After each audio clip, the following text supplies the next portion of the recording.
And now it's my great pleasure to introduce to you Dr. Jacob Teitelbaum.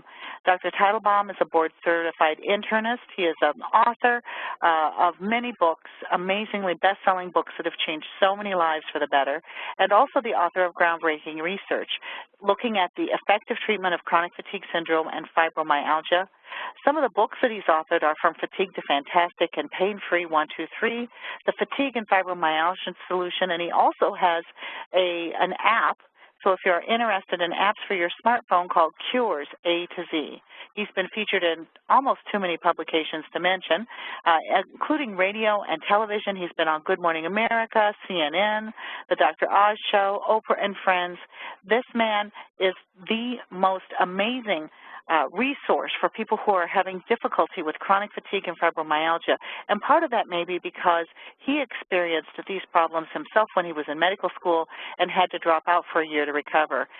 Since that time, he has dedicated his life to finding effective treatments for pain and fatigue, chronic fatigue, fibromyalgia, and other pain and fatigue-related problems. And so with great pleasure, I introduce to you Dr. Jacob Teitelbaum. Welcome, Dr. Teitelbaum. Well, thank you, Lexi. And it's great to be with everybody today.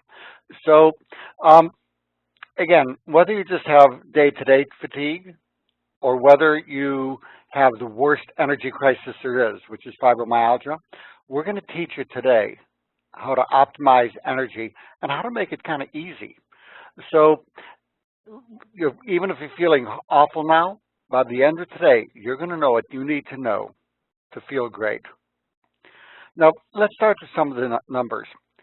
About a third of adults in the United States have severe chronic fatigue, and virtually everybody would like more energy. I mean, most people are walking around kind of making it through the day instead of thriving. Of these, we have about 6 to 12 million Americans suffering from chronic fatigue syndrome and fibromyalgia. And you're seeing a thriving market out there for energy drinks, or more accurately put, energy loan shark drinks. These are things that are mostly caffeine and sugar, and they will give you a burst of energy, but like going to a loan shark, you'll end up paying double when it's time to make real energy. So let's go ahead and start with, why are we seeing a perfect storm for human energy crisis? You know, if you go back 500 years ago, people wanted more energy, but people weren't walking around tired all the time. So the question is, why are we seeing it now? So let's take a look at the diet. If you take a look at the studies, food processing eliminates virtually half of the vitamins and minerals present in the normal diet. And there wasn't that much of an excess to begin with. We have maybe 10% more than our bodies need. Half of the vitamins and minerals are gone. It used to be, if you go back 135 years ago, the average night's sleep in the United States was 9 hours a night. Average. How many of you out there are getting 9 hours of sleep a night? Those of you with fibromyalgia are lucky if you can even get 5 or 6. And the average American is getting 6 3/4 hours of sleep a night instead of the 9 that we had for most of human history. Why did that happen? Well, 2 simple words: light bulbs. And things have gone downhill from there. In addition, if you take a look at the TV, you're going to find that the media mantra for the last decade or two has been fear sells. When I was a kid, an advertising executive knew if they wanted to sell something, they'd put handsome men and beautiful women next to the product, and the old advertising mantra was sex sells.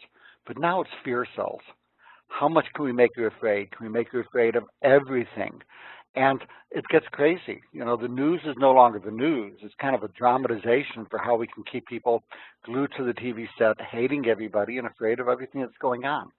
And again, that's not reality. That's just what the media is feeding us. And the fear sells takes a toll on our energy and how we feel in general.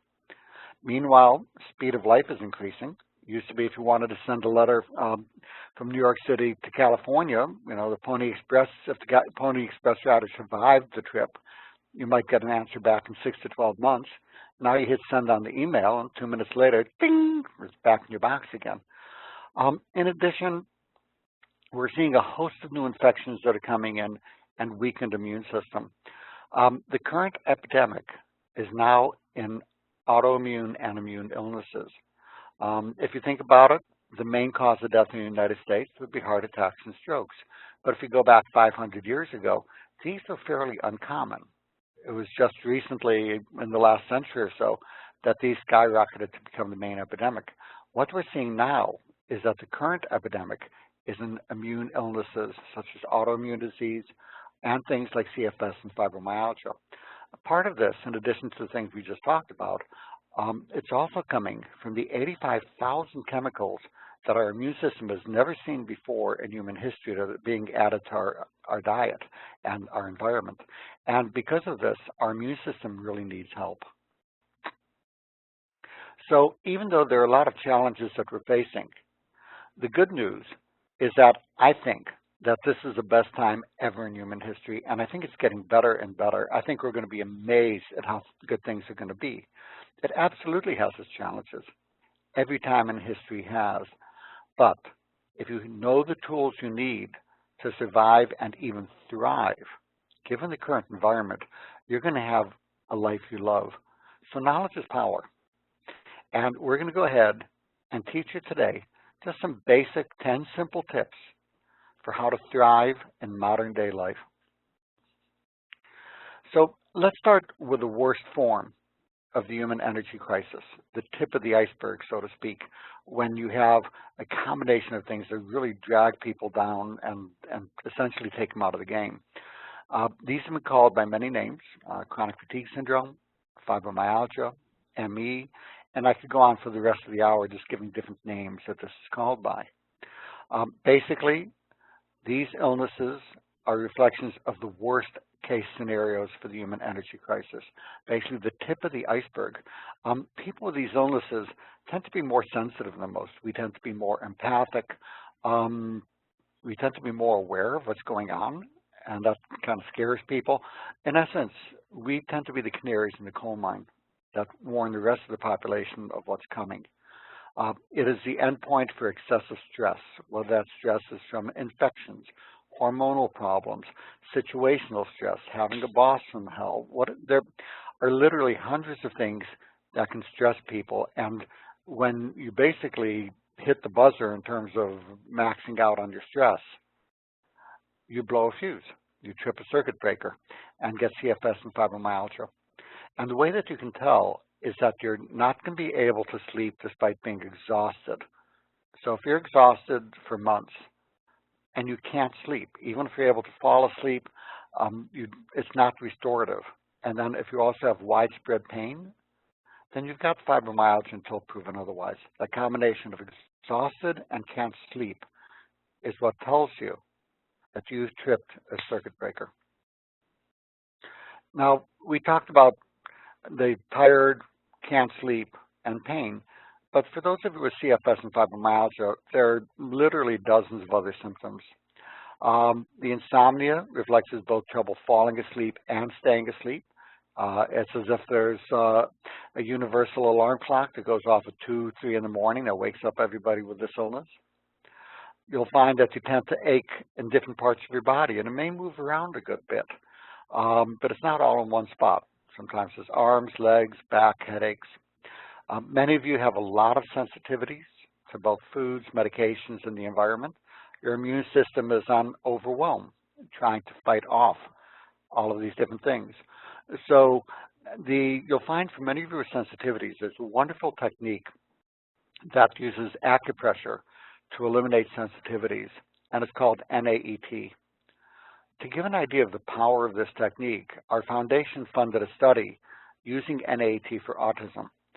And in the study, which has been published, showed that in the 30 children who were treated, 23 of the 30 children were back in regular school after 1 year of NAET treatment versus 0 out of 30 in the control group. So this is a very gentle but very effective way for eliminating sensitivities. Many of you with fibromyalgia will find that you also have what we call brain fog, difficulty with word finding, word substitution. So let your spouse know if you call them by the wrong name. That's not a Freudian slip. That's brain fog. Also difficulty with short-term memory. Nasal congestion, sinusitis, irritable bowel syndrome, gas, bloating, diarrhea, constipation. Both the sinus and colon symptoms come from the candida overgrowth. frequent infections, weight gain. Average weight gain, we'll talk about weight gain in a bit, is 32.5 pounds in fibromyalgia because of the metabolic changes that are going on. You can't lose the weight until you get your metabolism fixed, and we're going to talk about that today. 73% will have loss of libido, and sugar addiction is another major issue. So all of these are very common problems that you're going to see as part of the fibromyalgia process. If this sounds familiar, then you've got it. Now, what causes the energy crisis to be severe? It's like asking what causes you to trip a circuit breaker in your home. The name of the circuit breaker that goes offline is called the hypothalamus. It's a major control center of the brain, controls sleep, hormones, temperature, blood pressure. And when energy drops to a certain point, because it uses more energy for its size than any place else in the body, it goes offline first. No damage to it. It's just like tripping a circuit breaker. So some of the common stresses that will trigger the energy crisis of fibromyalgia would be infections, especially yeast, candida overgrowth, but viral infections, Lyme disease, a host of other infections, nutritional deficiencies, food sensitivities, environmental toxins, hormonal deficiencies, disrupted sleep, and stress. So these are just some of the more common things that can trigger the problem.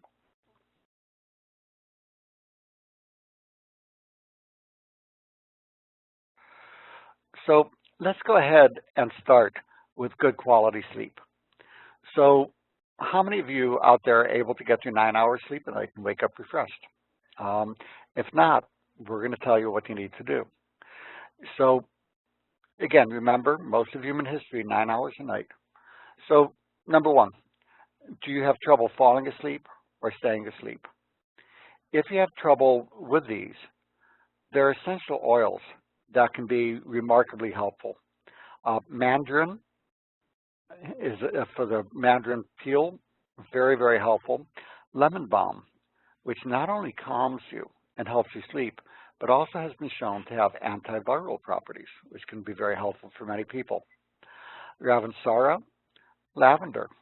There's a reason the French love that blue plant, those blue flowers, and you'll see bunches of lavender flowers around. Both the smell of lavender as well as taking it by mouth can be very, very effective at helping people to calm and go into restful sleep. Meanwhile, for those of you with anxiety, there is an amazing herb. It's a cousin, basically is associated with the echinacea, but it's a special breed and form of the echinacea that has been dramatically effective. In fact, in head-on studies, it's as effective as a Valium family of medications, but without side effects. So whether you have anxiety during the day or you just want to have something to help you sleep. And I don't have anxiety, but part of my sleep regimen is I take some of the Echinacea augustifolia about an hour before bedtime. So if you take 1 to 2 pills, 20 to 40 milligrams twice a day after 6 weeks, amazing for helping to deal with anxiety, which is a common cause of fatigue. And if you just take 1 or 2 before bedtime, it's very, very good for sleep. So we talked about the sleep things. There are a number of other things. Let's take a moment looking at some other things for sleep. Many of you may find that you wake up in the middle of the night, and you may be waking up in the middle of the night for a number of reasons. So here's some simple things to try that may help very quickly. Number one, eat a 1-ounce protein snack before bedtime. A hard-boiled egg makes it very convenient. So if you go ahead and if you're waking up in the middle of the night because you're dropping your blood sugar, especially if you're having nightmares, if you wake up with a sweat, you may be dropping blood sugar. So a 1-ounce protein snack at bedtime, just try it. It's the cheapest medical test you're going to be able to do. And you'll find that night, if you're sleeping more peacefully through the night, not waking up as much, you have an answer. And there's other things we can do to maintain blood sugar during the night, but protein snack, not carbohydrates. Carbs will make the problem worse. The second thing will be, are you waking up with a sweat from acid reflux? And if you have nighttime acid reflux, taking a half a teaspoon to 1 teaspoon of Arm & Hammer baking soda dissolved in maybe 4 ounces of water right before bedtime to neutralize stomach acid can make a really big difference because it gives you a 4-hour head start before your stomach is making acid again. In addition, for those of you who have that problem, if you get the Cures A to Z app, just look up heartburn and look up GERDs, acid reflux, and look up nighttime reflux. It'll go through a whole simple regimen for taking care of that. Certainly, we'll talk about optimizing hormones as well, and these are some of the main things that cause the 2 in the morning wakings. Now, tip number 2, once you've gotten yourself a good night's sleep, all kind of natural ways to do that that are very, very effective, then let's take a look at the hormones. You want to optimize thyroid function. Thyroid is a small gland in the neck, and it basically is our body's gas pedal. So if your thyroid is not working, there's no way you can make enough energy to thrive. And this has a host of other problems that come with it. So you need to realize, too, that the blood tests miss the large majority of people who need thyroid hormone. And an example that I gave Dr. Oz, who's a friend who he likes to run with this analogy, it really helps to know where the normal range in blood tests come from. They take 100 people, the 95 in the middle, it's called 2 standard deviations, are defined as the normal range, and the 2.5 lowest and highest are abnormal. So to give an example of how this would be and the way we can understand day to day, and medically, a normal range for shoe sizes would be size 5 to 13. If you were making $8,100 a year, medically, you would be in the normal range for income. And the doctor would say there's no problem unless you're threatening to lower his income to $8,100 a year. Then he'd say there's a problem. Same with thyroid. If you're on the low end of the normal range with thyroid, the test will be normal. The doctor will say you're fine. It's like having a size 5 shoe. The doctor, oh, 5 is in the normal range, but you're trying to put that on my size 13 foot. Good luck. It's not going to fit. So how do you tell if you need thyroid hormone? Fatigue, classic symptom, weight gain, achiness, cold intolerance. You'll see the outer third of the eyebrows will tend to be thin. So look at your friends, look at their outer eyebrows, and then look at yours. You'll find poor memory, depression. You'll also tend to see things like constipation, although with this illness, gut infections can cause that to go either way. Unexplained infertility. No thyroid, very, very common cause of that. Miscarriages, things along those lines. So the low thyroid will cause a host of problems, high cholesterol, the list goes on and on. But if you're tired, weight gain, achy, cold intolerant, you deserve a trial of thyroid hormone. And some of you may have noticed that, gee, that sounds an awful lot like fibromyalgia. And yes, virtually everybody, I'd say over 90% of people with fibromyalgia deserve a trial of thyroid hormone to see if it helps, regardless of their blood tests. And I like to use the natural thyroid, things like NatureThyroid, and nutritional support to help optimize thyroid function. It can make a great big difference. So we looked at weight gain. Weight gain, so many people suffer with that, and it drives them nuts. They're sitting there eating this little salad, and they're blimping out and gaining weight, and a friend across from them is pigging out on Big Macs and stuff, and skinny as a rail. Well, it's all about your metabolism. And that's what makes the biggest difference in terms of weight. So as you mentioned, people with fibromyalgia, chronic fatigue syndrome, 2 studies in a research center showed an average 32.5 pound weight gain. In general, to help promote weight loss, in addition to common sense eating and exercise and things along those lines, you want to address the thyroid and adrenal hormone deficiencies. If you don't do that, you can't lose weight. There's a supplement called acetylcarnitine, 1,000 milligrams a day. It won't cause you to lose weight, but it will allow you to lose weight. This recommendation is mostly for people with fibromyalgia, and they should do it for 3 to 4 months. Otherwise, for day-to-day fatigue, you don't need that. Treating the candida overgrowth seems to be very important. Candida grow by fermenting sugar, and they seem to have evolved a way of getting their hosts to feed them. So if you find you're going through the cupboard and looking for something sweet to eat, you know, what I call the happy Twinkie hunter, and you have the nasal congestion, irritable bowel syndrome, there's no test for it, but you likely have candida overgrowth. We'll talk about treating that as we go forward. Getting 8 hours sleep a night. Studies show that if you don't get sleep, you're going to have a 30% adequate sleep. You're going to have a 30% higher risk of obesity and be an average of 6.5 pounds heavier. So in some ways, the studies show you can actually sleep your way to skinny, because sleep is when we make things such as growth hormone, which turns fat into muscle, and leptin, which tells us that we're satisfied and full. And then another very important thing is treating the insulin resistance. When you have elevated insulin, and we're looking at about half of the population, it's estimated, will develop diabetes and insulin resistance during their lifetime. Insulin diabetes, adult diabetes, used to be extremely rare, and now we're looking at half the population. Again, easy to treat if you know how. So looking at thyroid, tired, achy, weight gain, cold intolerant. Okay, what do you do? One, nice to have a holistic doctor, because most of the standard doctors won't treat if the test is abnormal. Doesn't matter if you're half dead. Test is fine, no problem. So go to a holistic doctor. But there's a lot that you can do on your own to optimize thyroid function. Iodine is critical for our thyroid function. Thyroid, called T4, T3, is simply a combination of the amino acid tyrosine and iodine. And iodine is a limiting factor. We barely had enough iodine in the diet. That's why the government mandated iodizing salt. Unfortunately, most of the salt that we eat is in food processing, does not have iodine in it. And you've lost half of the iodine in our diet in the last 50 years as bakers have shifted from using iodine in flour to using bromide, which actually blocks iodine function. And iodine is critical not just for thyroid, but also breast tissue function. So if you're having breast tenderness, breast cysts, fibrocystic breast disease, that is a really strong marker that taking iodine will be very helpful.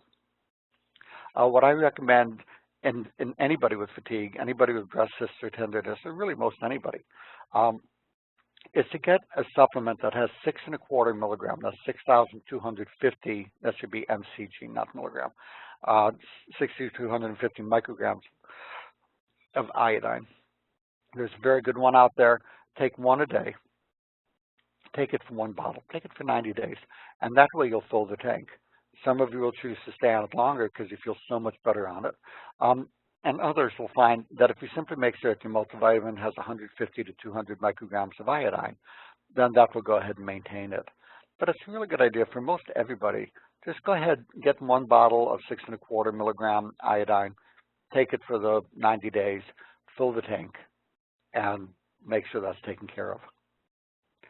So we've talked about thyroid. Now let's take a look at another important hormonal problem, and that would be adrenal fatigue. The adrenal is our stress handler, and because of the increased stress of modern life, you're seeing adrenal exhaustion being very, very common. How do you tell? The test will miss over 99.9% of people with it, because the tests are looking for low adrenal that will kill you. If it's not going to kill you, the test will say you're normal.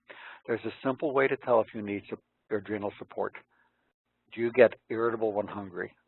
It's funny, the candy bar advertising execs have coined the term hangry, or hungry and angry. And it's actually kind of cynical, because the worst thing you can do when you're having that is to eat a candy bar.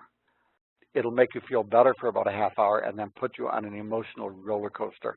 But that doesn't matter. It sells candy bars. But if you get that irritable when hungry, you need adrenal support. And the funny thing is you're going to find you feel so much better.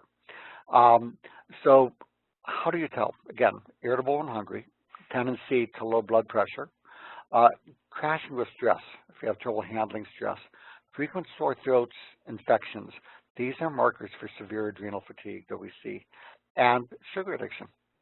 If you get that, as part of feed me now or I'll kill you, it's not a happy Twinkie hunter kind of a thing. It's more, if anybody gets between you and that sugar, it's like getting between a mama bear and the cub and claws come out, kill kind of a thing.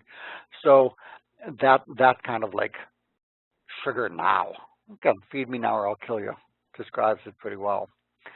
And there's natural adrenal support that can make all the difference. So a very simple way to smooth that right out, smooth out your energy, smooth out the sugar cravings, keep you from killing your spouse, all of those kind of things, would be to combine adrenal extracts that are very helpful for the adrenal glands, the adrenal hormones DHEA and pregnenolone, It's funny, with chronic fatigue syndrome, we see that the pregnenolone level is often non-detectable, and that's the mother hormone for all of the other hormones made by the adrenal, ovaries, and testes. Vitamin C and pantothenic acid, I'm not talking about RDA or ridiculous dietary allowance amounts, but optimal levels, critical for adrenal function. The adrenal and brain are the two key areas in the body that use vitamin C, and the adrenal will store vitamin C because it's so essential. Licorice slows down the breakdown of cortisol, actually has secondary benefits as an antiviral. The funny thing about natural things is, you talk about medications and they go through all the side effects. When you talk about the natural things, you talk about what it helps, and then you talk about not side effects, but side benefits. So licorice not just supports cortisol, but it helps with indigestion. It helps as an antiviral. It has a host of side benefits. And then tyrosine, which helps your body make the adrenal hormone adrenaline. So all of these can be found in a single capsule or two a day. It's very simple, and you're going to find that you feel dramatically better.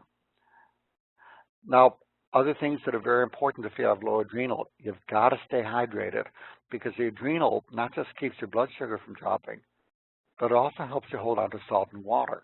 And when the adrenal is low, you're going to drink like a fish and pee like a racehorse. You're going to say, I'm drinking more than everybody else, but you're still going to be dehydrated. So the next time you're tired, try this simple thing. Get 12 ounces of cold water, drink it. And if you find that it goes down really quickly instead of sipping it, your body is saying that it's dehydrated. In addition, within about 5 minutes, and often within 1 minute, you may find that it's like the bright switch goes on, your mind clears up, your energy clears up, and you'll see very quickly that your energy will go up. So simple test. Drink 12 ounces of cold water when you're tired and see how you feel. And you're going to start to realize that dehydration is a very, very common problem.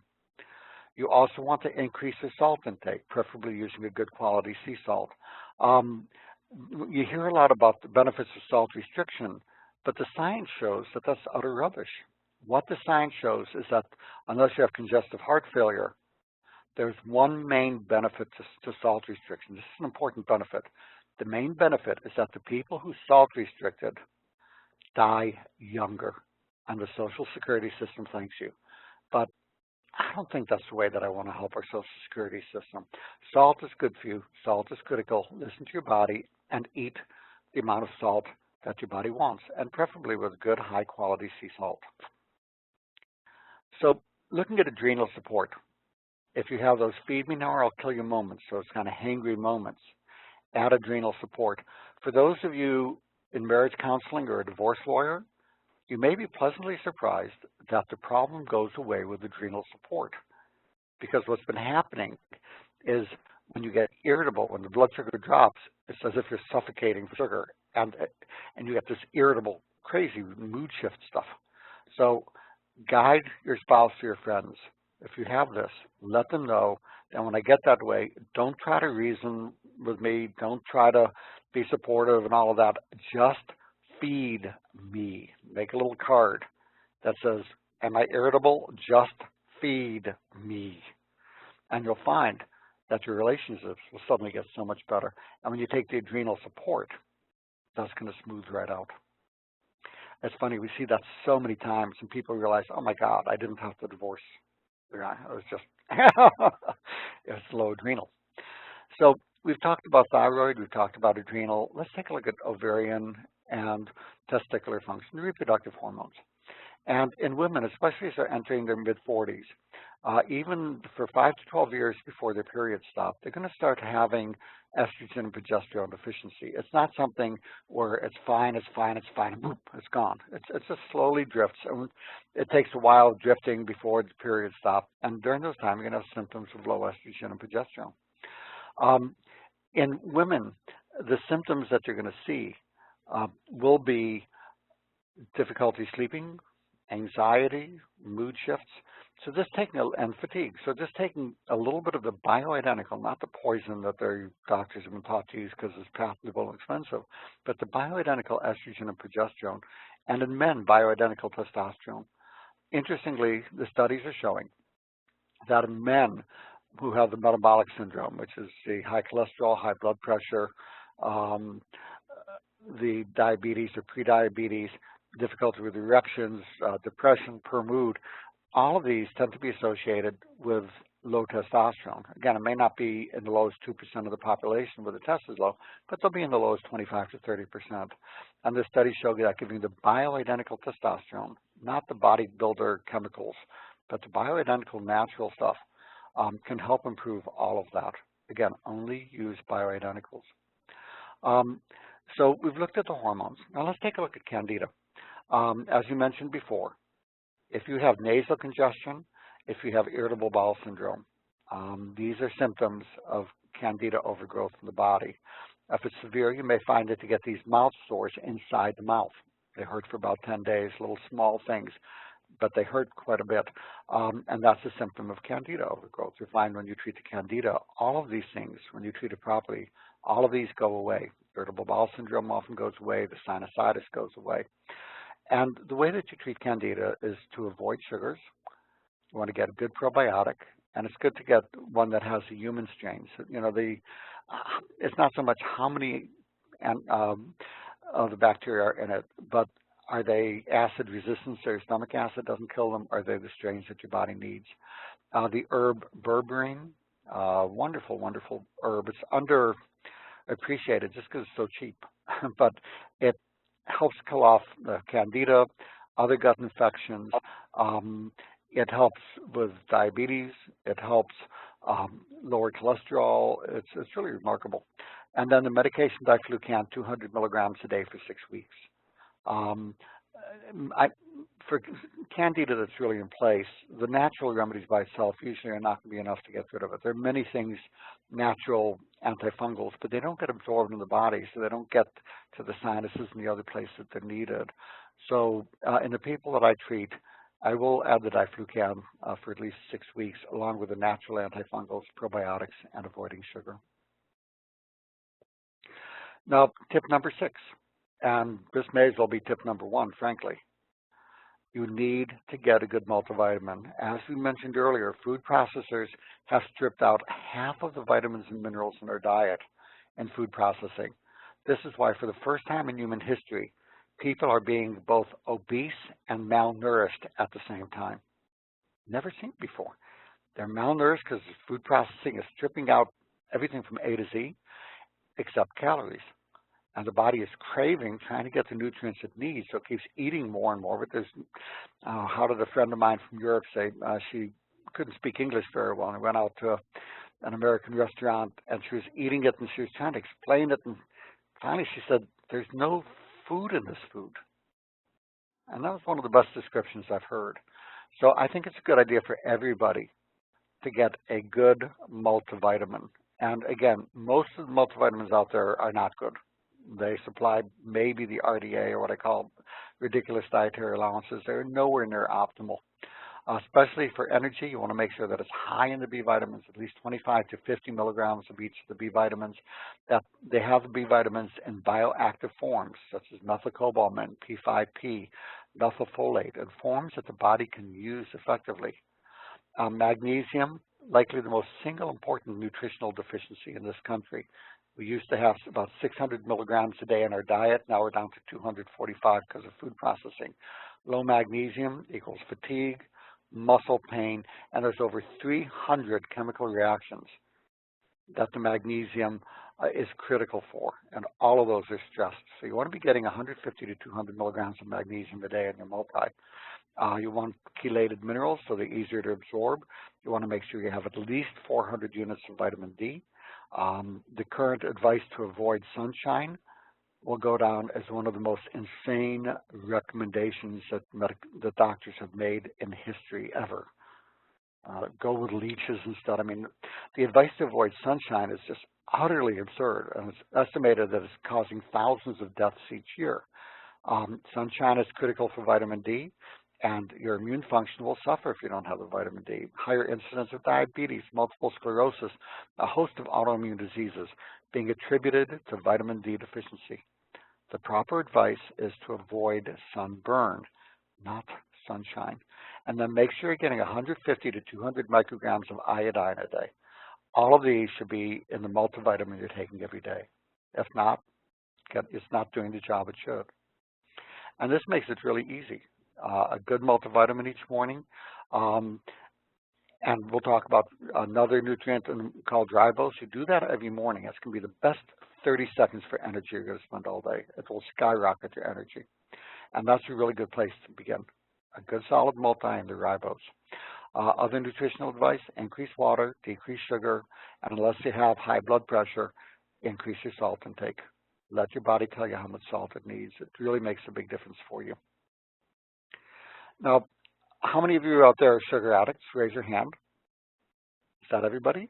Okay. Most of us are nowadays, and it's just a funny thing. It's one of the things that drove me into my fibromyalgia when I had it.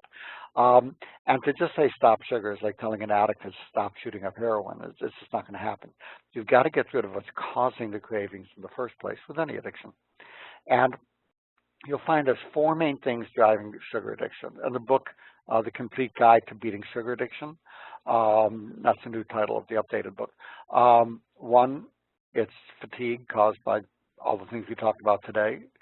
Number 2 is low adrenal. Number 3 is candida. And number 4 is drops in estrogen, progesterone, testosterone. All of those will cause sugar cravings. So for those of you who have sugar addiction, I recommend The Complete Guide to Beating Sugar Addiction. It doesn't tell you to stop everything you enjoy. It tells you how to enjoy it in a healthy way and get rid of the cravings. So let's talk about a healthy sugar, D-ribose. D-ribose is a sugar that you can't find in the diet. It's made by our body as the backbone of energy production and the backbone of DNA and RNA, deoxyribose nucleic acid. So it's critical in the body, and when you have an energy crisis, the body needs more ribose, and it has trouble holding on to it because it's using it all up, trying to keep up. So if you look at most of the energy molecules, ATP, FAD, acetyl-CoA, also as I mentioned, DNA and RNA, the backbone of all of these molecules is ribose. And again, you can't get it from food. That's not where it comes from. Your body has to make it. So ribose is critical to energy production, and here's how you do it. Let's take a look at the second study we had done on ribose. We took 257 people with severe fatigue at 53 health centers, and we gave them ribose. Energy went up an average of 61% within 3 to 6 weeks. Picture what 61% more energy would feel like. But you want to be sure that you use the powders, otherwise you're going to be taking 30 pills a day, and it's absurd. You want to take a 5-gram scoop 3 times a day in the beginning. And what I do now is I just take 1 scoop each morning along with my multi. And as I said, this is going to be the best 30 seconds for energy you'll spend all day. Get the multi, get the ribose, that's the place to begin. Within a month, you're going to be feeling a lot better. Interestingly, sleep improved, mental clarity improved, pain went down, overall well-being went up by 37%, all from one simple nutrient. Makes a wonderful, wonderful difference for people. So I would go ahead and get the ribose powder. I would take 1 scoop 3 times a day for 3 weeks, and then you can drop it down to 2 a day or even just once in the morning. It's easy. It comes as a powder, looks and tastes like sugar. You can put it in your tea, you can put it in your coffee, you can put it in your food. I just add water. It makes it really easy. By 3 weeks, by 1 container, you're going to be seeing the difference. The side effect is about 5% of people get over-energized, and they'll feel kind of a little hyper kind of a thing. And that's a sign that they need adrenal support, because this sugar, interestingly, actually gently lowers blood sugar. So if you find that you're getting that kind of edgy thing from it, be sure that's a sign that you need the adrenal support with it, and you'll find that you're going to feel a lot better for the adrenal support also as well. So a very nice, simple way for people to begin. Multivitamin, Shine Ribose, or D-ribose, and give it 3 weeks. You'll see. You're going to be amazed. Now, another critical thing would be omega-3 fatty acids.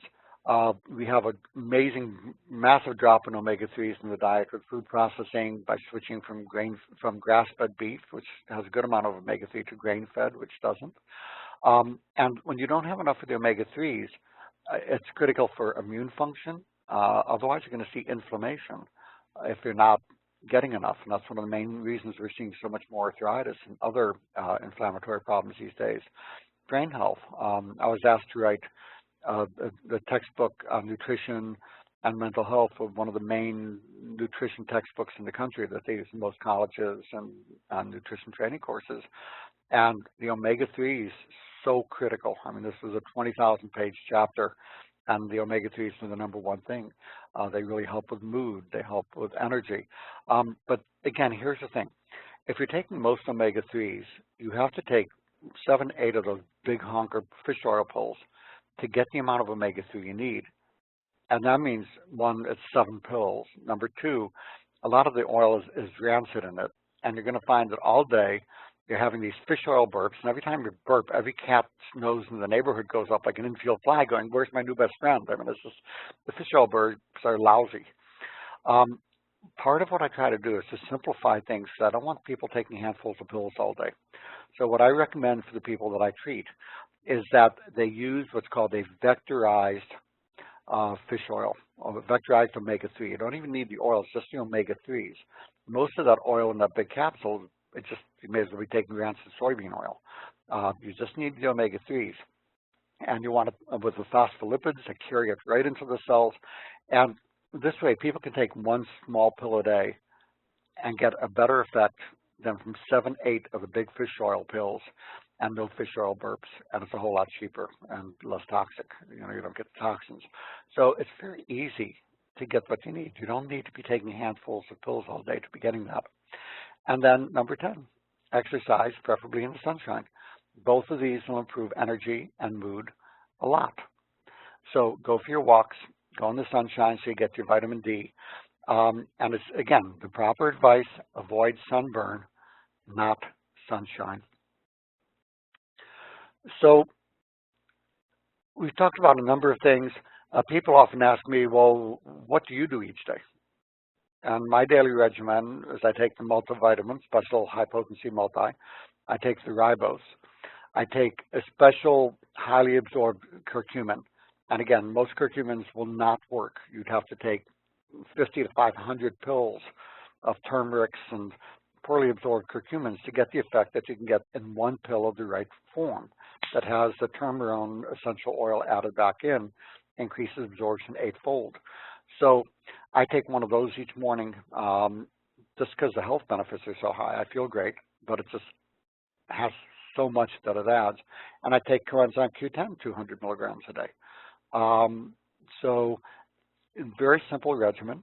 And, if you took a look at my travel and teaching schedule and all the rest, I mean, for example, last 6 months of this year or the year before, I logged over 100,000 flight miles in addition to doing all the other teaching and all the patient care.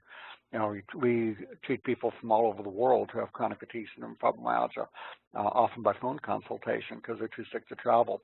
And then check a ferritin blood test if you're having fatigue. That's the test to check for iron. An iron test is actually meaningless. It has to be the ferritin test for iron. And ignore the normal range. It needs to be over 60. If the doctor says it's normal, say thank you, but what's the actual number? If it's under 60, you need iron supplementation.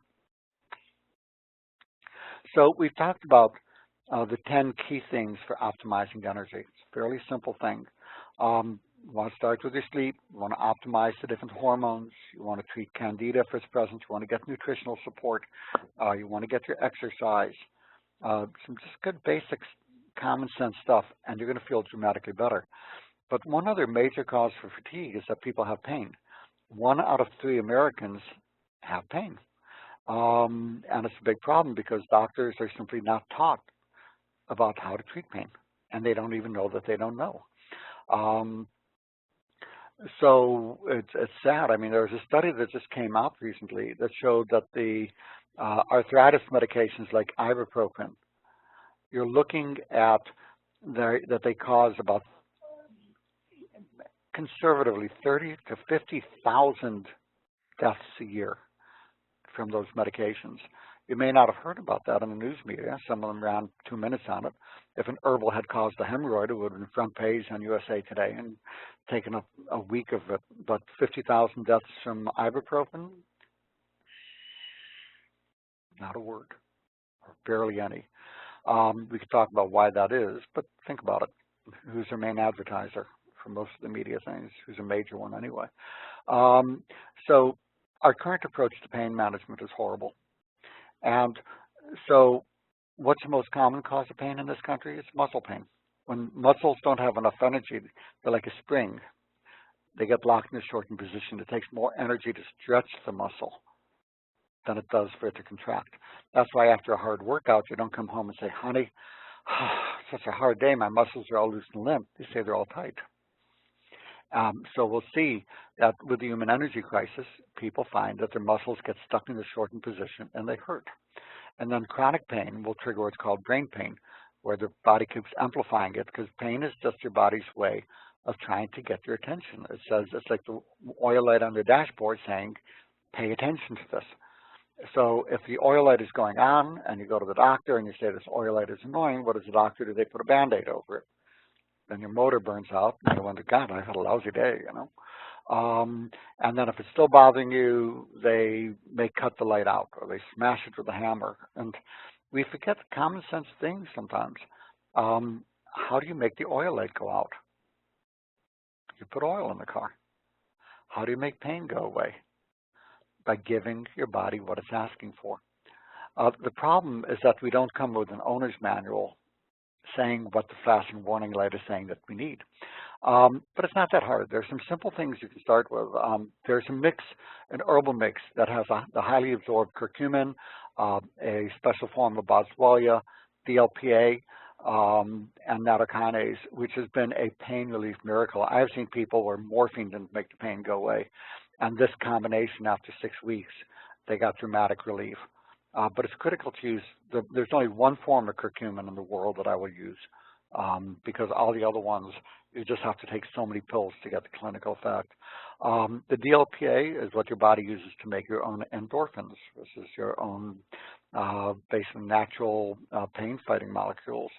And nattokinase helps to break down the inflammation around pain so that your body's repair crews and things can get to the area.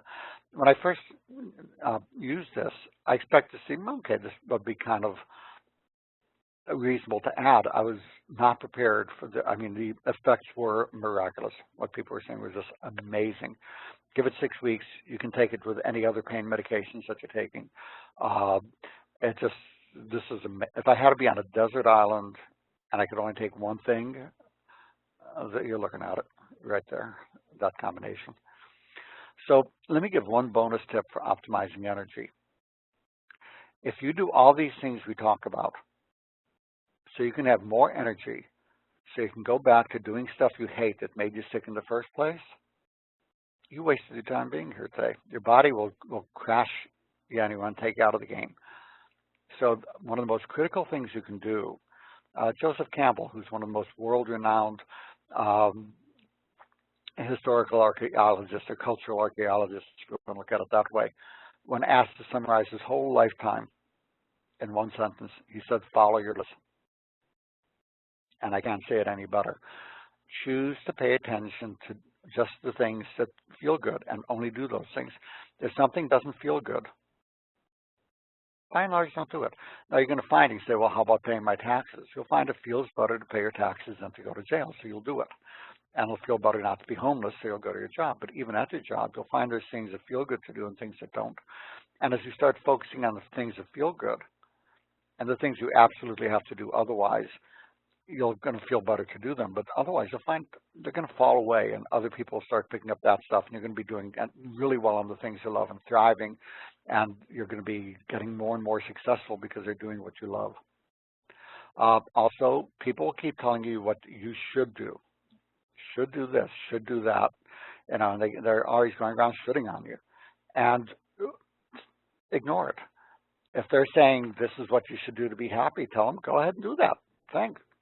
Good. You know, but they don't know who you are and they don't know what you need to do to be successful or happy.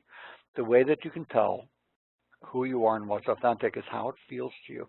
Your brain doesn't know. Your brain will just continually feed back what you've been told by other people. Your feelings know what's authentic to you. So take a moment, you know, daydream, have a couple shots of tequila, whatever it takes to turn your brain off, and just get a sense of what feels good to you. And then learn to start paying attention to that. When you're watching the evening news, and if you think it's the news, watch all 5 major news networks cover a story, and they'll think you're on 5 different planets. They're all fictions. They're all dramatizations, or at least 4 of them are, because they're saying totally different, viewpoints of things. Mostly they're just trying to scare you so that you'll watch and they can sell advertising. So when you're watching the media, watching the news, if it doesn't feel good, turn it off.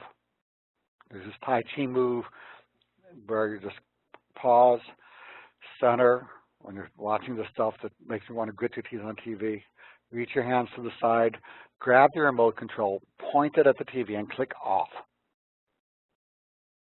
You'll feel so much better, and your energy will go up. So again, as you start making more energy, use it for things that feel good. So a couple other things. We talked about not having an owner's manual for your body. Now you do. There's a free app. There's a $2 upgrade. It's called Cures A to Z. You can get it for your iPhone, your Android. And you can look up anything from acne to zoster. It'll give a very quick bullet point summary. Here's what's going on, and here's the best mix of natural and prescription treatments to help you get better. And I'm not against, I'm a doctor. I'm not against medicines. I'm just against the insane way that they're used in this country. It's really not based on science. They make a claim to it, but it really isn't. That's a whole other discussion what it is. But I find natural remedies are often much more effective and safer. So this way, the app will guide you on whatever's going on. Say, here are the things that are most likely in my 40 years of medical practice, and probably over 100,000 research studies I've reviewed at this point. I attempt to be a science geek, and what all that shows. And it kind of summarizes it, as my daughter made sure I did, in short, simple bullet points. You'll find it's a lot of fun. Other tools that you'll find very helpful. For more information ongoing, there's a free email newsletter that basically comes out when I feel like it. It's about every week or two. And if you want to go to endfatigue.com, you can just go ahead and sign up for the free newsletter. For those of you who want to optimize energy, there's a free energy analysis program. And you can go to the endfatigue.com, click on the free energy analysis program. It's a 10-minute quiz. It can even analyze your lab tests. You don't need a lab test, but if you do have them, it'll analyze the pertinent lab test and tell you what you need to do to optimize your energy. We talked about the Cures A to Z app. There are hundreds and hundreds of useful articles, much, much more. Also, vitality101.com will have even more resources in terms of how to treat specific conditions and things along those lines. But again, we talked about a lot of things today, but it's very simple. The free energy analysis program at endfatigue.com. Take the 10-minute quiz, and it will tell you, here is what you need to do to optimize your energy. Short, sweet, simple, and that's my job. I like making things very simple. I don't like people taking handfuls of pills. I like them knowing what works the best, and I like to take complex things and just boil them down in ways that are short and sweet. And the energy analysis program, which is free, is our way of making that available to everybody. For those of you with severe fatigue or who want more information, and certainly those with fibromyalgia, I recommend the Fatigue and Fibromyalgia Solution. It's a nice, simple book. It's written in easy-to-read language. My other book, From Fatigue to Fantastic, is more of a medical textbook. This is more short, sweet, and simple. So I'm happy to stay and take questions for as long as people would like to ask them, or at least until they kick us off. So, Lexi, I pass it back to you. Thanks so much, Dr. Teitelbaum. We do have some questions already in the queue, so I want to just jump right in and get started. One has to do with, just a moment, one has to do with taking DHEA. It says for women in menopause, what's the right ratio in terms of DHEA, pregnenolone, progesterone, estrogen, et cetera? There's not a specific ratio. It really depends on the individual case. For DHEA, it's not unreasonable to just take 10 milligrams. And a lot of the best adrenal products will have 10 milligrams of DHEA in it, and maybe 10 to 25 milligrams of pregnenolone. For most women, it's okay just to take that, unless they have problems with acne or darkening of facial hair, then I wouldn't. But usually I'm going to do the blood level for the DHEA, sulfate, and the pregnenolone, and I'm going to base the dosing on the blood result. That something is over the counter is irrelevant to your body. The body doesn't think that, oh, well, we had wise politicians that decided this is over the counter and that's prescription, so the over the counter is okay. It has nothing to do with that. It's a hormone, it's a potent hormone, and it's really good to know what the blood levels are. The energy analysis program, actually, if you get a DHEA sulfate level, you can plug the result in, it'll tell you how much is optimal for you. But the simple answer, though, for most men, 25 milligrams once or twice a day. And for most women, 5 to 10 milligrams a day, unless they have an elevated DHEA or diabetes or breast cancer, in which case I wouldn't without being guided by a holistic physician. All right, thank you. Another question, what's the safest way to increase tested low cortisol levels? The saliva was tested 4 times a day in February and March, and she has been supplementing ever since with rhodiola, cordyceps, licorice, and taurine. And she also said, thank you so much for the excellent product recommendations. Oh, you're very welcome. Again, what we talk about with the adrenal glandulars, well, first of all, the salivary testing and the blood testing, neither of them is perfect. And I will often use, sometimes I'll use both. The symptoms are much more. If people have irritability when hungry, tend to low blood pressure, lightheadedness with standing, crashing with stress, that really tells me much more than the salivary or blood cortisols, even though those do add some information. I find that, again, the products that I like will have a mix of the adrenal glandulars, licorice, vitamin C, vitamin B5, maybe some DHEA, pregnenolone.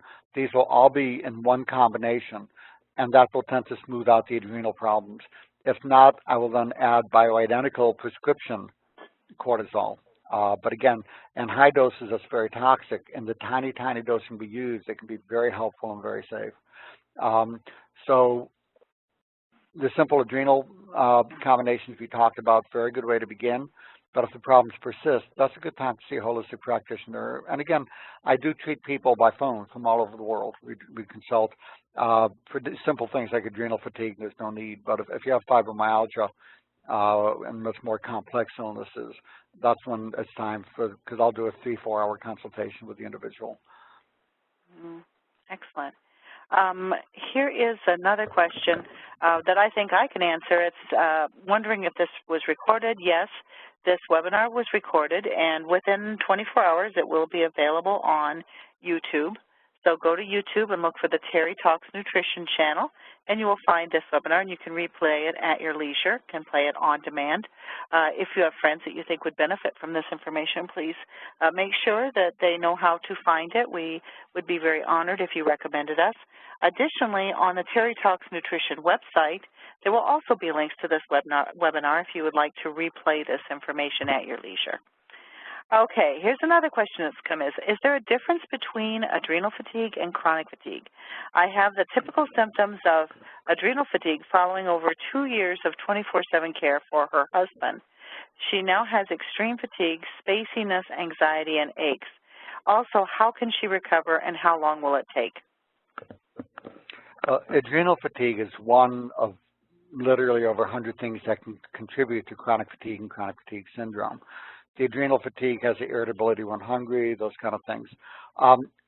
If there is insomnia, can't sleep despite being exhausted, especially if there's widespread pain, then it's probably progressed into a fibromyalgia process.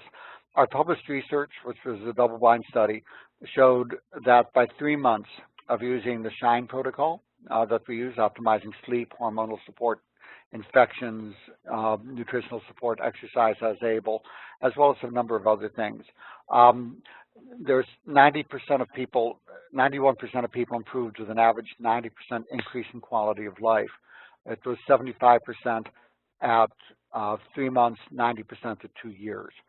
So these are kind of the numbers. So these are very, very treatable things, and people respond very well, but most doctors are simply not trained in treating these issues. So again, if it's just the adrenal fatigue, that you can start with on your own, any holistic doctor.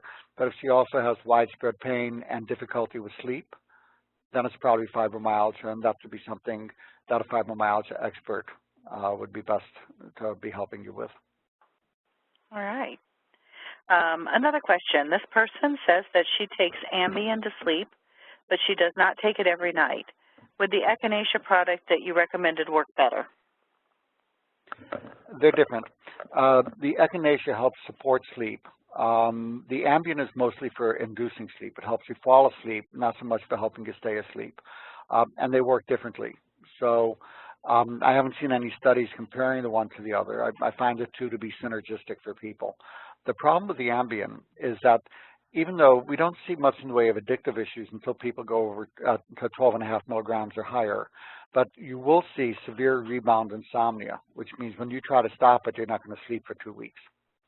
And because of that, it's really critical when weaning off the Ambien to wean off slowly. And then at the end, when you're going down from that last 2.5 or 1.25 milligrams to stopping, I will use 1 or 2 other non-addictive medications for 2 weeks to get people through that rebound insomnia. Then they can stop those and they can be done with the Ambien. The herbals that we talked about can be very helpful for sleep. By themselves in fibromyalgia, people are going to need a mix of herbal and natural therapies. There's no one thing by itself that's going to be enough. Their sleep disorder is so severe that it takes a combination of things. Mm-hmm. I'd also want to point out that when you talked about the echinacea, it's very confusing to folks because echinacea is a wonderful immune supplement, but this is the anxiety product that you were talking about. The anxiety is a specific compound from echinacea, so you have to kind of look around until you find the one that's specific for anxiety, or it's not going to have the benefits that that person would expect, correct? Yes, if you just use any old echinacea, it's not going to do anything. Yeah. You have to use the ones that have the specific components that will be helpful for the anxiety and therefore through that for the sleep as well. Mm-hmm. So even though the compounds in the anxiety herbals come from Echinacea angustifolia, you really need to look for one that's targeting anxiety, and that's a common question that we often get about helping to differentiate those two. Another Absolutely. question asks you about, you had mentioned iodine, and she says, how about iodine 2%? I'm not 100% sure I know what she means. Perhaps you do. Yeah, the Lugol solution is really messy. Oh. And I prefer the pills because I don't like to walk around with a iodine-colored mouth and having it on my clothes. And also, it can be more irritating to the tissues. So the Lugol solution, the 2% iodine, used to be more helpful before we had really good forms that would be tablets. Okay. Or capsules. I prefer the capsule form. Another individual wants to know that what are some symptoms that would improve, that would help you to know that the iodine is working? What physical changes would occur? More energy, less cold intolerance. What the study showed is that the fatigue improves. Body temperature, interestingly, didn't go up much. You may have less pain. So just picture energy going up, mental clarity going up, weight going down, those kind of things. Okay. Things that improve thyroid function, as well as decreased breast cysts, breast tenderness. It's funny, our foundation was actually going to do a study looking at whether iodine deficiency was associated with increased risk of breast cancer. But when we did the literature search, that study had been done decades ago. It was found that women with breast cancer had much lower levels of iodine. So that had already been done and was just being ignored.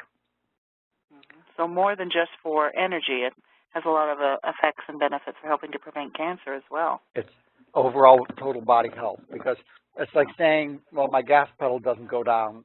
What will be helped by easing up the gas pedal and making it work? But, well, everything. Everything that's dependent on energy in the body. Which would be everything in the body, right? Basically, yes. That's why I tell people, just take it for 2 months. It's low cost, and you know, some people very rarely, maybe less than 1%, will get indigestion. They'll get solar plexus pain. In that case, they should stop it, or acne. But for most people, you just take it for the bottle, and it really is. It's one of the lowest cost, simplest things you can do to optimize your health, just to fill the tank, to wash out the toxic fluorides and bromides. It's just a really good idea to do it for a bottle. And then see how you feel, and your body will tell you if you want to stand it or whether it's done. Mm-hmm. Here's a question about a prescription medication. This lady says she does not have diabetes and she is not pre-diabetic. The doctor said that she should be on Victoza for weight loss and wants to know what your Victoza for weight loss and wants to know what you think of that. Well, it depends. If they're using it for the weight loss, then that may be a reasonable thing. What most of the diabetes medications have in common, with the exception of metformin and insulin in children, not in adults, is that virtually every one of them has killed more people than it's helped. And that these side effects and toxicities somehow are just, nobody noticed the research on it until after the patent runs out for the medication. Then suddenly it's just, oh my God, it's killing more people than it's helping. And that's been the case for virtually every diabetes medication except metformin, which I tease should be an honorary health food store medication. So I would recommend that if the doctor is recommending it to her, that the doctor explain why. Okay. Well, I think that I don't know very much about it myself, but I know that I know it's a diabetic medication, and that it may result in weight loss, but that it's not necessarily, I don't think it's been approved specifically for weight loss, but maybe that's old information. Maybe it's an off-label use. Yeah. I mean, Lexi, it's important to understand that whether or not something has been approved for use has more to do with economics many times than science. All right. So I'm less concerned with whether it's been approved as to whether the science shows that the benefits outweigh the risks. Here's but another question. I would take that question back to your doctor, because if you don't understand why they're giving it to you, then they haven't done their job, and they need to know that. They want to know that you don't understand so they can explain it to you. And if they don't want to explain it to you, then maybe you need another doctor, you know. Right. I think this person knows that they prescribed it to her for weight loss, but maybe just more talk to the doctor about risk versus benefits, what to expect. And if it's for weight loss, it's not unreasonable to try. Let me put it that way. But there's a lot of other things I'd probably go with. Put differently, I've never prescribed it for weight loss. There are many other approaches I would take. Jumping onto a new topic, we have a question about berberine. How much do you recommend to take for candida? The optimal dose for berberine is 500 milligrams 3 times a day. In the diabetes study, this is what they used. Some people get upset stomach from that, in which case lower the dose to 200 to 250 milligrams 3 times a day. Alternatively, you could do 500 milligrams twice a day. Most people's stomachs will be comfortable with it, but if it's not, then you just need to know to lower the dose. Okay. There are some questions here asking for specific product names or brand names, et cetera. And I just wanted to let our listeners know that we try very hard to make this an educational opportunity and not to be an infomercial, so to speak. Additional questions, feel free to drop us an email. We'll do what we can to try to help answer your questions. But today we're not going to be talking about specific brands or specific product names. So thank you for your patience with that. Here's another question that came in. Wants to know, how do you travel with the powders? They're obviously having some struggles when they take the powders. I'm thinking they're talking about the vitamin nutrient powder, yes? Yes, and the thing is that I just pack them in my suitcase. I have these little small containers, and I'll just put enough of the powder in to cover me for those days. And that's how I do it myself, just something with a nice screw lid, or you can even use a baggie to put it in. For the multivitamin, it's also reasonable just to carry a capsule multivitamin with you for travel days. Awesome. Here's another question. Can practitioners use the energy analysis program? Absolutely. In fact, I tease them that they can go ahead and I'll send them the questionnaire that we use in the program. They can give it to the people they treat and have them fill it out and give that questionnaire back to their staff. The staff can enter it, and then the doctor will look like they're the wizard you know, who came up with all of this information. Oh my God. We are doing an update to the program that will give a much more detailed printout. That should be up about August 20th, hopefully even sooner than that. So what I would recommend, if you go ahead and do the program, but go back, put a note on your calendar on your phone to go back and redo it. It's very quick after August 20th, because there's going to be a dramatic increase in information that we're going to be giving. All right. Excellent. Good news. Another question, do you know of any mushrooms that are good for fortifying the immune system? Well, maitake is a classic one. And it's funny, Costco will have these great big, you know, plastic containers of dried maitake, so you can just throw them into soups or anything that you're making. It doesn't have to be an expensive supplement. You can just eat the mushroom itself. Another question that has just come in wants to know, how do you handle waking up frequently at night to urinate? Well, first of all, it's important to realize that gravity makes the water pool in our legs at night, during the day. And then when we kick our legs up and, you know, in bed, gravity's no longer holding it there. So suddenly a liter of water is coming back into our body. And all of a sudden you got to pee it out. It's like drinking a liter of water. So one of the things you can do is for a couple hours before bedtime, just when you're sitting around, kick your feet up on a hassock or something so that the legs start to drain and you pee it out before you go to bed instead of during the night. In addition, sometimes we have urgency, and there's an herb called angelica. For those of you who, how do I say, my friend put it, you laugh so hard that the tears run down your legs sometimes. You know, the angelica is amazing. So it's a really good herb for that, both during the day and at nighttime for the urgency. In severe cases, especially with fibromyalgia, if people are peeing a lot at night, it's often because the hormone that holds on to water, called antidiuretic hormone, is also low with all the other hormones. And we will actually give a little tablet of 1/10 of a milligram of DDAVP, or antidiuretic hormone, to take at bedtime. The same thing they give kids who bedwet so they don't pee at night. And that will keep them from peeing all night so they can get their sleep. Certainly in men that are 50 and up who have that, you want to look at prostate issues, have the doctor check the prostate, make sure it's okay.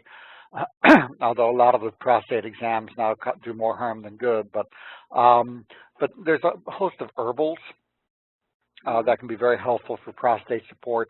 And Lexi, can they email you asking for prostate herbal support?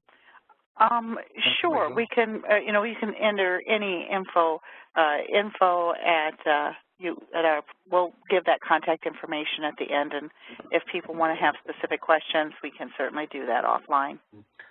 And can I mention one other thing too? There's a wonderful tool called Gravity Pal. For those of you who have back issues, you may want to go online and look it up. But do a search on Gravity Pal, P-A-L. It's a little inversion table that you lie on, and there's no side effects.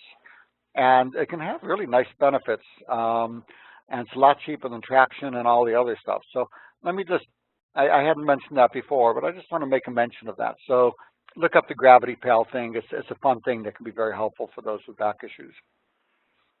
Awesome. Some very kind words about how much people have enjoyed this presentation and are big fans of your books and have taken advantage of your services, and thank you for everything you do. So very nice words. Well, I do it because it's the most fun thing in the world to do. Well, it is a fun thing to be able to powerfully help people that maybe sometimes think that there is no help to be had. Here's another question about, they've taken some of the suggestions in of some of the things that you've talked about during your presentation. They did it for a month, but they didn't have any noticeable benefits. Should they start over with something different, or were they on it for too short of time? Well, I think it's, you know, if one pair of shoes didn't fit, you don't want to try on the same pair of shoes over and over. So what I would do is do the energy analysis program that'll put together an organized protocol for them. And if you have a problem with the car, that the battery is dead and the starter doesn't work, and you just replace one, it's not going to help anything, even though the car needs it. Sometimes you have to get all the pieces in place at once. So for over 2/3 of people, if they just do the ribose and a really solid multivitamin, they're going to start to feel better. And that's not the whole thing, but they're going to get a really good start within a month. But for other people, they've got issues that until you do those, nothing else is going to help. So that's at that point, that's when it really takes a thorough assessment, which is what we do. We do the 3-hour, really one-on-one of my time assessment of what's going on in their case and put together a very organized, comprehensive protocol. Excellent. Here's a person who says that her fatigue is so severe that her muscles feel like they're often not even there. She tries to go for a walk, and she's just plodding along. She feels worse than if she didn't go for a walk in the first place. What can she do to start to exercise again to get stronger and to have more benefits from the exercise?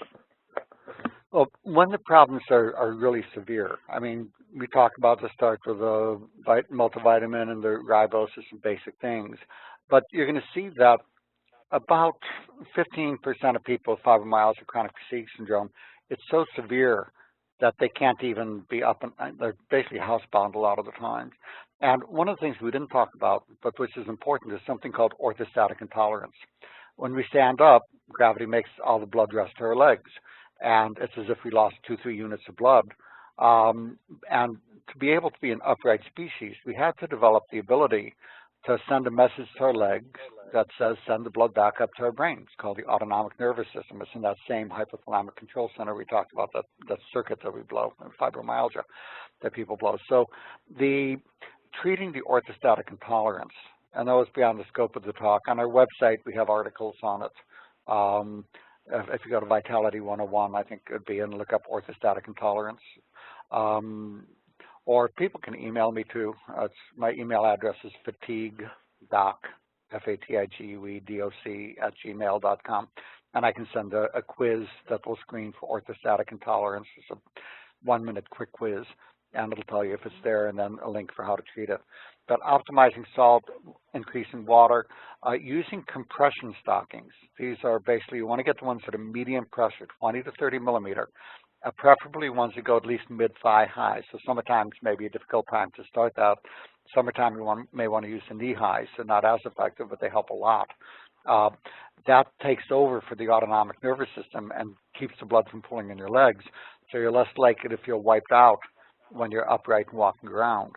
But beyond that, that whole energy, you have what's called post-exertional malaise, which is a classic part of fibromyalgia, and that takes treating really the entire SHINE protocol, everything we talked about and more. That orthostatic intolerance is sometimes missed, really easy to treat. The adrenal support we talked about also can be very helpful. And then medications such as Mitadrin, DDAVP. There's a host of things that can help with that. Great. We also have a question about, could you speak to the problem of mercury and dental fillings? Yeah, ignore them and leave them alone. I think it's insane for anybody to put a mercury filling in their mouth. That's so medieval and stupid. But once they're in your mouth, most people find that you're going to get more mercury toxicity from trying to take them out. Basically, in people who I see try to take them out of their mouth, about 40% feel worse when they've done it, 40% a little better, and 20% no difference. So at the end of the day, my experience is it's best just to leave them alone and go with other things for detoxification. But anybody who's getting a filling put in and doctor wants to put in mercury, the dentist, run. Yeah. Okay. Here's a question about SAMe. Is SAMe good for adrenal fatigue, and does it help with brain fog? And is 400 milligrams too high a dose? Well, the nice thing about some of the vitamin powders is that if you have the trimethylglycine, you've got the folic acid, the B vitamins, your body's going to be making the SAMe. So that's a simpler way to do it. Not so much the adrenal help, but methylation, energy, cognitive function, yes, can be helped with it. Because I usually give supplements where your body will make it on its own, and SAMe is pretty fragile, so it works better, I think, taking it on your own than having one in a pill. to have your body make it on its own. So that's the approach that I do. But the answer is yes, it can be helpful for those. 200, 400 milligrams is a reasonable dose. Okay. What do you do if your cortisol levels are too high? Okay. If the cortisol levels are too high, then you need to look at whether it's high because your body is under a lot of stress. If somebody has pneumonia, instead of a normal cortisol level of 18, they're going to be at 50. And it's healthy and supposed to be that way. But it may be high for unhealthy reasons. So if it's high for unhealthy reasons, and the simplest way to tell is I give some adrenal support or some hydrocortisone and see if they feel better or worse. If they feel worse, then no, it's too high. So it's kind of a, not rocket science, but the way, if it is high, then what I'll give is a combination of ashwagandha and phosphatidylserine, with the phosphatidylserine being the main thing. In the morning, it can be helpful to lower it if it's too high, because it's two separate things. If the cortisol is too high in the morning versus too high at night. If it's too high at night, because often people who are low during the day are too high at night. So they have, if their mind is wide awake at bedtime, they're exhausted all day, and then it's bedtime and their mind's wide awake and racing, then their cortisol is too high at night. And then the ashwagandha phosphatidylserine, and we have articles on that on our website. We have actually hundreds of articles on all these different things. Can be very helpful for that. In the morning, if it's too high during the day, then again, the phosphatidylserine and ashwagandha, we're trying to see if it helps. All right. Here's a person who has a problem of it. Even after a good night's sleep, they get up at 5:30 in the morning, and then by 9 a.m. they've got a huge energy dip. Do you have any solutions to this? Well, number one, drink some water. Number two, drink a cup of coffee. Coffee is actually healthy. 1 or 2 cups a day. People live longer. They have a host of health benefits. Coffee, tea, chocolate, these are all health foods. They've been maligned. Now, you don't want to drink a pot a day, but it's reasonable to have a cup of coffee or a cup of tea. But the first thing I would do is try a glass of water. They may simply be dehydrated. And then the other things to look at would be adrenal, other things along those lines. But make sure they have the multivitamin as well. Get some of the basics we talked about today in place. Mm-hmm. Would it be helpful to have, if they have a carbohydrate breakfast, to think about adding a little protein? Very good, Lexi. And there you go, because usually I'm going to have a whole grain granola that's low sugar in the morning. Costco has an excellent one called Ancient Grains that I like. And that's going to give kind of more of an energy burst in the morning, good way to start the day. But when I'm on the lecture circuit and I need more sustained energy, I'm going to have a high protein breakfast. So, Lexi, very good. And that was the answer I should have given, this one you gave. Well, it's actually not Lexi, it's Cheryl, but we'll give Lexi credit for that one. What about diet soda? Is diet soda okay?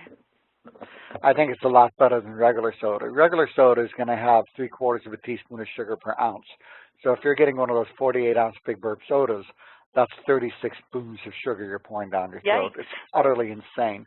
Now, again, will you lose weight with diet sodas versus regular? No. And are the artificial sweeteners, God's gift to humankind for health? No. But they're a lot healthier than the regular sodas. And you have ones such as Zevia, which are stevia sweetened. What I find with the artificial sweeteners and with the stevia is that I think some people can't handle NutraSweet. And if people are having unexplained problems, it's reasonable to leave out all the NutraSweet for 10 days to see if it goes away. But in most people, that's not the main source of it. And their body is okay with it in moderation. So what I'll do is have people change up different times and different kinds of sweeteners. And because, again, you want to be able to enjoy your life. So, if I'm at the movie, you're going to see me with a Diet Coke and a big bag of popcorn. All right. Here's a person who has an unusual physical situation. She said she was poisoned in utero by photographic chemicals. So maybe the mother was working with photographic chemicals. And she now has ME, CFS, and fibro and has had it since childhood.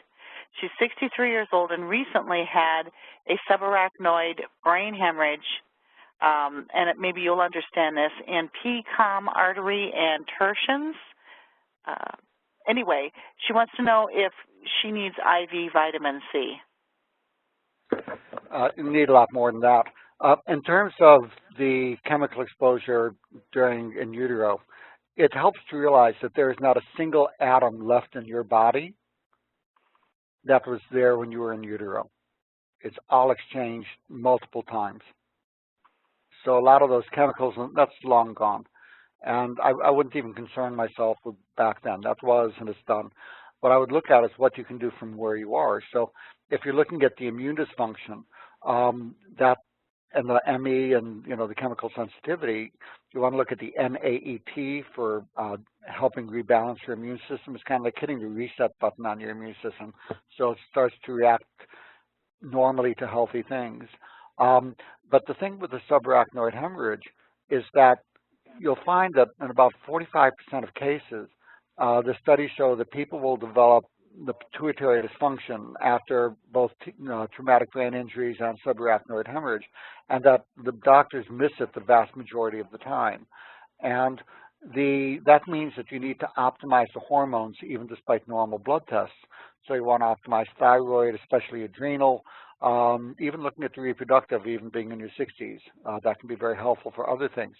So I wouldn't look back at the things from way back when, 60-some years ago. That's rear view mirror and around the bend.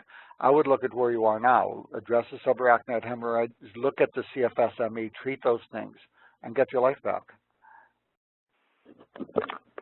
Good answer. We have a question about eating turmeric versus taking a curcumin supplement. Thoughts? Oh, okay. So let me give you some simple numbers to start with, and then we can lead back into the question if there's more.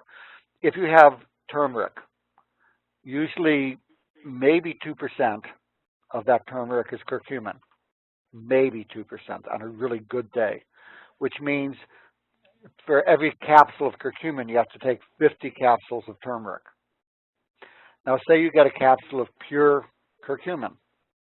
The absorption on that is dismal unless you add in the turmerone, the essential oil from the turmeric plant, back in. Then you increase the absorption 693%, or about 7-fold.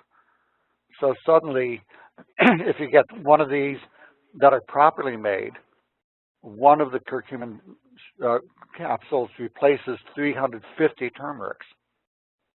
So let me just start with a simple math. What's left to that question? Oh, just thoughts of the turmeric versus the curcumin. Well, you can't get enough turmeric to get a significant healthful dose unless you're eating Indian food all day. All right. Here's a person who has fibromyalgia with IBS. She has no problem falling asleep, but her sleep quality is really poor. She was diagnosed with delta intrusions, which means that her deep sleep cycles are constantly disturbed, and then she has problems waking up and she is always tired. Do you have any ideas for how best to treat this? A lot. First of all, the poor delta sleep, the decreased N3 sleep, which is theta delta sleep, the alpha wave intrusions into deep sleep, all of these things are simply symptoms of the fibromyalgia. We talked about the hypothalamic circuit breaker being off, and that circuit controls sleep, so people have trouble falling into sleep and staying in deep sleep. You also need to look for things like sleep apnea, restless leg syndrome, upper airway resistance syndrome, which we have nasal congestion at night. And the books talk about all of these things. The energy analysis program also screens for these things. And then you want to go ahead and give, because the problem, the smoke from the fire is what you're describing, but it doesn't really address the fire itself. And you want to treat the sleep issues to go ahead and optimize the sleep function and optimize hypothalamic function, then the sleep can resolve. But chasing the smoke from the fire isn't what you want to be doing. Here's a person who's asking the question. They have energy for about 4 hours a day, and then they crash. This person says that they could sleep for days on end. Is this chronic fatigue, and what should they do? Well, do they have trouble sleeping? First of all, looking at the adrenal issues and hydration are good starting points. But if they're able to sleep 10 hours, 12 hours a night, and they have non-restorative, non-restful sleep, and they're sleepy during the day. Especially, here's a key question. Do you fall asleep easily during the day, like behind the wheel or at the TV set? If so, you want to look for things like narcolepsy or sleep apnea. And both of those are discussed on the Vitality 101 site or in the Cures A to Z app. And then, so you want to screen for some of the basic things first. You want to look for the orthostatic intolerance things we talked about. You tend to have low blood pressure. Sleep apnea, you tend to see high blood pressure, but if you tend to have low blood pressure when you're standing, then after 4 hours of being upright, you may basically be having the blood, your brain may be blood starved and your muscles may be blood starved and you crash. So there's not a single magic bullet answer. It really takes a more thorough assessment, but those are some of the key things to look at initially. We've had many questions about product specific, and they're still coming in, and I appreciate that all of you would like to have Dr. Teitelbaum's recommendations. But again, as I said, on today's webinar, we're not going to be talking about specific brands. We'll talk about ingredients. However, Dr. Teitelbaum, what was the address that they can contact you if they have more specific questions? Did you share an address earlier? Yes, there's the Facebook page, Facebook. .com/, I think it's Dr. Teitelbaum. But also my email address is fatigue, F-A-T-I-G-U-E, doc, D-O-C, @gmail.com. So fatiguedoc@gmail.com. So folks, yes. If you got a pencil quick, write that down, fatiguedoc@gmail.com. If you have more specific questions, that is the way to get in touch with Dr. Teitelbaum. There's also questions about how to get products in the UK, et cetera. So you might be able to refer those folks on to people that could help them with that, correct? Sometimes. Okay. Also, from our website, you do ship to the UK. All right. Excellent. Here, let's see. This is a question about iodine. This person says she's been told that she has an allergy to iodine because she cannot eat certain seafood. What's your opinion of taking an iodine supplement? If she has anaphylaxis in seafood, then I would be very cautious with it. It's not necessarily iodine. Iodine is essential for health, so it's essential for life. But I think just to be on the safe side, I wouldn't take the iodine supplement if that's the issue. In my population, unless they have anaphylaxis where they stop breathing, I will give iodine and a multivitamin. You can't be totally allergic to the iodine. It's usually not allergies to the iodine as much as the things that travel along with it, whether it's the shellfish or the X-ray dyes. But I would err on the side of caution. One last question, and that is a person has been looking at a product that contains nicotinamide riboside plus pterostilbene that's supposed to increase energy dramatically. Is this something you have heard of? And do you have any thoughts on this? Well, the NADH by itself can be helpful in about 20% of people, especially those with pure fatigue without the fibromyalgia, who have the CFS. It's a bit pricey. It has to be done under the tongue. I wouldn't do any old company's one. There's one company, you can email me and I'll give you the company name, that basically they've done most of the research. Is Professor Berkmeyer's group, and they've researched it. And there are many wannabes that come along with it. And again, I don't have any financials. I don't take money from any of the companies. And even products I design, the royalties, I'll go to charity. So I have no tie with that company. But